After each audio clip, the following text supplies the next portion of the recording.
నిత్య సాక్షి అనుదిన మన్నా ద్వారా మీ అందరికీ శుభోదయం. నేటి యొక్క వాగ్దానము 1 యోహాను పత్రిక 3:13. సహోదరులారా, లోకం మిమ్మును ద్వేషించినెల్లా ఆశ్చర్య పడకుడి. ప్రియకుమార కుమార్తె, ప్రభువు అయిన యేసు క్రీస్తు యొక్క మార్గము చాలా ప్రత్యేకమైన మార్గం.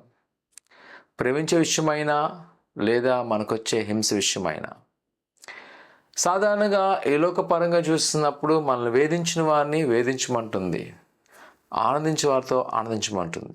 దేవుని యొక్క వాక్యం చెప్తుంది, నిన్ను వేధించిన వారిని ఇంకా ప్రేమించు, వారి కొరకు ప్రార్థన చేయి.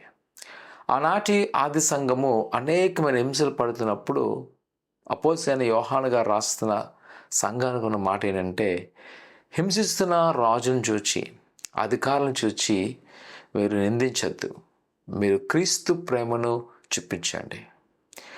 ఆయన నామం ద్వేషించేవాను ఆశ్చర్యపడవద్దు, ఎందుకంటే ఈ లోకము ఆయన ఒప్పుకోదని ఆయన స్వయంగా తెలియజేస్తున్నాడు. ప్రియకుమార కుమార్తె, ఉదయకాల సమయంలో మనము కూడా లోకముతో కాకుండా దేవుని వైపు వెళ్ళినప్పుడు, దేవునికి అనుకుని నడుస్తున్నప్పుడు అనేక మంది నిందిస్తారు, అవమానిస్తారు, హేళన చేస్తారు, అపహాసిస్తుంటారు. కానీ మనం తెలుసుకోవాలి, దేవుడు మనల్ని దీవిస్తాడని. అందుకని ఆశ్చర్యపడవద్దు.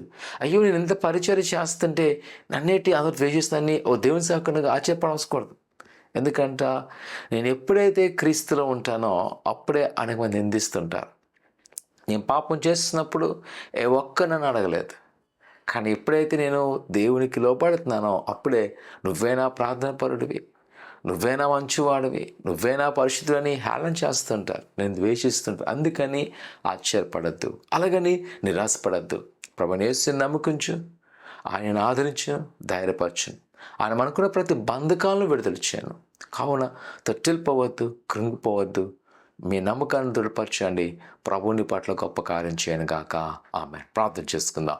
పరిశుద్ధుడా, ఘనమైన దేవా, నీ కొందనాలు. నీ బిడ్డలేని వారి జ్ఞాపకం చేసుకొని నీ దీవెన, నీ ఆశ నింపండి. వారికి నా కోదులు ఆటంకాలు తొలగించమంటే దేవా, నీ కొందనాలు. నీ హస్తాలను భద్రపరిచి బలపరచండి.